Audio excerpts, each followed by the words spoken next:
నోవహు ఒక్కడే దేవుని దృష్టికి కృప పొందినవాడని రాసుంది.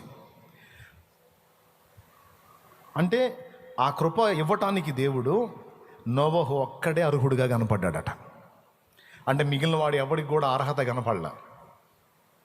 ఎందుకు నోవహుకు అది దొరికింది అంటే, నోవహు మిగిలిన సమాజం లాగా ఉండకుండా ప్రత్యేకింపబడిన జీవితాన్ని జీవించాడు. టోటల్ ఫ్యామిలీతో సహా కలిపి తను లోకానికి వేరైన జీవితాన్ని జీవించాడు.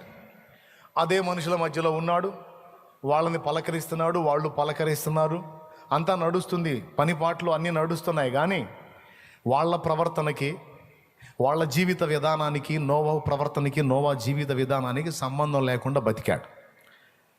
దేవుని దృష్టికి ఇంపుగా, దేవుని దృష్టికి నచ్చాలి నేను అనే విధంగా జాగ్రత్తలు తీసుకొని బ్రతికాడు. ఈ బ్రతుకును బట్టి నోవహుకి ఆనాడున్న భూమి మీద జనులందరికీ దొరకని కృప నోవహుకు దొరికింది.